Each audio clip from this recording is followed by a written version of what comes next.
Everyone, welcome back to my channel. నేను మీ మీనా ప్రసాద్. అందరు ఎలా ఉన్నారు?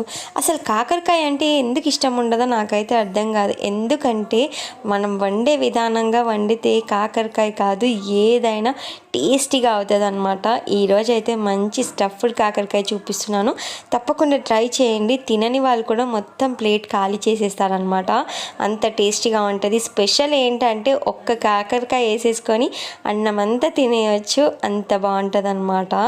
దీనికైతే ముందు ఆయిల్ వేసుకోవాలి. కడాయిలో ఆయిల్ వేసుకున్న తర్వాత మినప్పప్పు, జీలకర్ర వేసేసుకోవాలి. ఇవి కొంచెం అలా కలిపేసుకొని తర్వాత వచ్చేసి ఇందులోనే ధనియాలు కూడా వేసేసుకోవాలి. ఎంత వేసానో చూస్తున్నారు కదా, ఒక గుప్పెడు వేసాను అనమాట. ఇవి కొంచెం అలా ఫ్రై అయిన తర్వాత ఇందులో కట్ చేసి పెట్టుకున్న ఆనియన్ కూడా వేసేసుకోవాలన్నమాట. ఈ ఆనియన్ కూడా వేసుకున్న తర్వాత ఒకసారి కలిపేసుకోండి. మనకి ఆనియన్ అనేది మంచిగా ఫ్రై అయిపోవాలన్నమాట, అంటే పచ్చిదనం ఉండకుండా అలా ఫ్రై చేసుకోండి. ఇప్పుడు ఇందులోనే కొద్దిగా వెల్లుల్లి కూడా వేసుకోవాలి. వెల్లుల్లి తర్వాత కొంచెం చింతపండు వేసుకొని ఇవన్నీ మనకి మంచి కలర్ వచ్చే వరకు ఫ్రై చేసుకోండి. ఇప్పుడు వచ్చేసి కొంచెం పసుపు కూడా యాడ్ చేసుకోండి. ఇది వేసుకున్న తర్వాత ఒకసారి కలిపేసుకొని, చెప్పాను కదా మంచి కలర్ వచ్చే వరకు ఫ్రై చేసుకోవాలన్నమాట. ఇలా మధ్య మధ్యలో కలుపుతుండండి, ఎందుకంటే అడుగు అంటిపోతుంది కాబట్టి కలుపుతూ ఉంటే మనకి మంచిగా ఫ్రై అవుతుంది అనమాట. ఇలా మొత్తం మంచిగా ఫ్రై అయిన తర్వాత ఒక మిక్సీ జార్లో తీసేసుకొని చల్లారిన తర్వాత మిక్సీ చేసుకోవాలి. అలాగే మిక్సీ చేయొద్దు, కొంచెం వెయిట్ చేయండి చెప్తాను. అది చల్లారే లోపు మనం ఏం చేద్దామంటే అదంతా మిక్సీ జార్లోకి వేసేస్తే కడాయి ఖాళీ అయిపోతుంది కదా. అందులో వచ్చేసి ఇప్పుడు ఆయిల్ వేసుకోవాలి. ఆయిల్ హీట్ అయిన తర్వాత మనం ఆల్రెడీ కట్ చేసి పెట్టుకున్న కాకరకాయలను వేసుకోవాలన్నమాట. కాకరకాయ ఎలా కట్ చేసాను చూసారు కదా, మధ్యలోకి కట్ చేసేసి అందు లోపల ఉన్న గింజలన్నీ తీసేసేయాలన్నమాట. పైన ఉన్న పొట్టు కూడా తీయాల్సిన అవసరం లేదు. మంచిగా ఉప్పు నీళ్ళలో కడిగేసుకొని ఇలా అన్నీ వేసేసుకోవాలి. వేసేసుకున్న తర్వాత మూత పెట్టి తీసుకొని మగ్గించుకోండి. కాకరకాయ మనకి మంచి కలర్ వచ్చే వరకు, అంటే కాకరకాయ మొత్తం మగ్గిపోయే వరకు ఫ్రై చేసుకోవాలి. మూత పెట్టేసి అలాగే పెట్టకుండా మధ్య మధ్యలో కలుపుతూ ఉండండి. ఈలోపు మనం మిక్సీ జార్లో వేసుకున్నాం కదా, అది మొత్తం చల్లారిన తర్వాత ఇందులో ఒక 2-3 స్పూన్ల కారం వేసుకోండి. స్పైస్ ఎక్కువ తింటే కొంచెం ఎక్కువ వేసుకోండి, తక్కువ తింటే తక్కువ వేసుకోండి. తర్వాత వచ్చేసి ఉప్పు కూడా వేసేసుకోవాలి. ఉప్పు కారం యాడ్ చేసేసి ఇది మొత్తం మంచిగా ఇలా మెత్తగా పేస్ట్ లాగా చేసేసుకోవాలి. ఈ లోపు మన కాకరకాయ కూడా ఫ్రై అయిపోతుంది, చూస్తున్నారు కదా. ఇలా మంచిగా ఫ్రై చేసుకోండి. ఆ మధ్య మధ్యలో కలుపుతూ ఉండడం మాత్రం మర్చిపోవద్దు. కాకరకాయ అనేది ఈవెన్గా మొత్తం కుక్ అవ్వాలన్నమాట.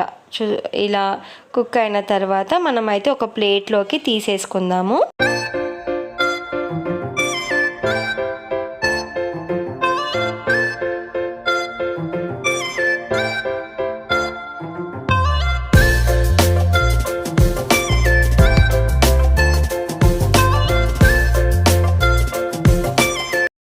ఇలా అన్ని కాకరకాయలని ప్లేట్లోకి తీసేసుకున్న తర్వాత ఇలా మధ్యలో కట్ చేసాం కదా, అందులో వచ్చేసి ఇప్పుడు స్టఫ్ చేసుకోవాలన్నమాట. మనం మిక్సీ పట్టేసుకున్నాం కదా, ఆ పేస్ట్ని మొత్తము ఇందులో మంచిగా వేసేసుకొని బయటికి రాకుండా ఇలా అన్ని కాకరకాయలలో వేసి స్టఫ్ చేసేసుకోండి. అసలు చూస్తుంటేనే ఎంత బాగుంది కదా, టేస్ట్ అయితే అద్దిరిపోయిందనమాట. ఇది స్టఫ్ చేసే లోపు మీరు ఏం చేస్తారంటే మన ఛానల్ని ఇంకా సబ్స్క్రైబ్ చేయని వాళ్ళు సబ్స్క్రైబ్ చేయండి. పక్కన ఉన్న బెల్ ఐకాన్ని కూడా క్లిక్ చేయండి. నేను వీడియోస్ అప్లోడ్ చేసినప్పుడు మీకు అయితే నోటిఫికేషన్ వస్తుంది అనమాట.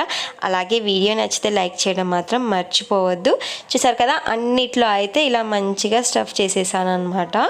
ఇప్పుడు ఇవన్నీ ఏం చేయాలంటే మంచిగా ఫ్రై చేసుకోవాలి. ఎలా చేయాలి ఏంటి అనేది చూడండి. ఇప్పుడు వచ్చేసి కడాయిలో ఆయిల్ ఉంది కదా, ఆల్రెడీ మనం కాకరకాయ ఫ్రై చేసుకున్న ఆయిల్, అదే మళ్ళీ స్టవ్ ఆన్ చేసేసి ఆయిల్ హీట్ అయిన తర్వాత ఈ కాకరకాయలన్నీ ఒక్కొక్కటిగా ఇందులో వేసేసుకోండి. అన్నీ వేసేసుకున్న తర్వాత మనకి ఆల్రెడీ మిక్సీ పట్టిన పేస్ట్ కొంచెం మిగిలిపోయి ఉంటుంది కదా, ఆ పేస్ట్ కూడా ఇందులోనే యాడ్ చేసేసేయండి.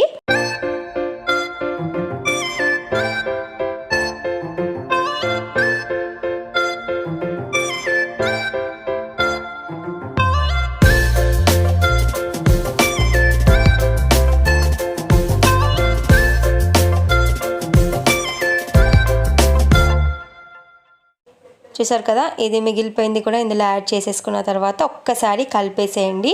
ఇలా మొత్తం కలిపేసిన తర్వాత మూత పెట్టేసి మంచిగా మగ్గించుకోండి. కాకరకాయ మొత్తము ఆల్రెడీ మనకి కుక్ అయిపోయింది కాబట్టి ఇంకా మూత పెట్టేసి ఒక 2 మినిట్స్కి అలా మధ్య మధ్యలో కలుపుతూ ఉండండి. మనకి ఎంతో టేస్టీ అయిన కాకరకాయ స్టఫ్డ్ కాకరకాయ రెడీ అయిపోయినట్టు. ఒక్కొక్కరు ఒక్కొక్క విధంగా చేస్తారు కదా, నేనైతే ఇలా చేశాను. సూపర్ అంటే సూపర్ టేస్టీగా ఉంది.